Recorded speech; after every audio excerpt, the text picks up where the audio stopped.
AIDS രോഗത്തെക്കുറിച്ചറിയാം. ലിംഫോസൈറ്റുകളുടെ എണ്ണം കുറയുന്നതിൻ്റെ ഭാഗമായി രോഗപ്രതിരോധ ശേഷി കുറയുന്ന അവസ്ഥയാണ് എയ്ഡ്സ്.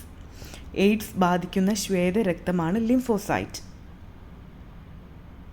ശരീരത്തിലെ രോഗപ്രതിരോധ സംവിധാനത്തെ എയ്ഡ്സ് ബാധിക്കുന്നു. ശരീരദ്രവങ്ങളിലൂടെ, രക്തദാനത്തിലൂടെ, മാതാവിൽ നിന്ന് ശിശുവിലേക്ക് എന്നിങ്ങനെ എയ്ഡ്സ് രോഗം പകരുന്നു. AIDS acquired immunodeficiency syndrome എന്നാണ് പൂർണ്ണരൂപം. എയ്ഡ്സ് ഒരു വൈറസ് രോഗമാണ്. ELISA test, western blot test, southern blot test, നേവ test, PCR test, rapid test ഇവയെല്ലാം എയ്ഡ്സ് രോഗനിർണയ ടെസ്റ്റുകളാണ്. ലോക എയ്ഡ്സ് ദിനം ഡിസംബർ 1 ആചരിക്കുന്നു.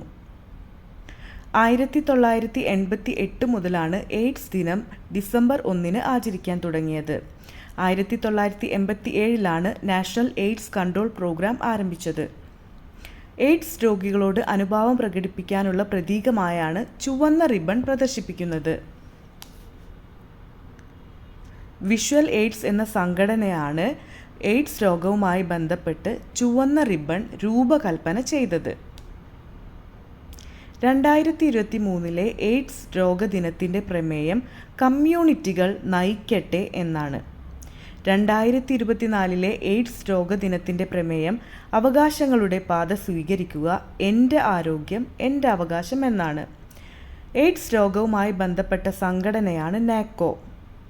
ലോകത്ത് ആദ്യമായി വൈറസ് രോഗമായ എയ്ഡ്സ് കണ്ടുപിടിച്ചത് 1981 അമേരിക്കയിലാണ്. ഇന്ത്യയിൽ ആദ്യമായി എയ്ഡ്സ് റിപ്പോർട്ട് ചെയ്തത് 1986 ചെന്നൈയിലാണ്. കേരളത്തിൽ ആദ്യമായി എയ്ഡ്സ് രോഗം റിപ്പോർട്ട് ചെയ്യുന്നത് 1987 പത്തനംതിട്ട ജില്ലയിലാണ്. ഇന്ത്യയിൽ എയ്ഡ്സ് രോഗികൾക്ക് നൽകുന്ന മരുന്നാണ് ബ്ലൂടെയ്ൻ അസിനോതൈമിൻ. ഏറ്റവും കൂടുതൽ എയ്ഡ്സ് രോഗികൾ ഉള്ള രാജ്യം ദക്ഷിണാഫ്രിക്കയാണ്. എയ്ഡ്സ് രോഗത്തിൻ്റെ വ്യാപനം തടയലുമായി ബന്ധപ്പെട്ട് സംസ്ഥാന സർക്കാർ ആരംഭിച്ച പദ്ധതിയാണ് 1-0 എന്ന പദ്ധതി.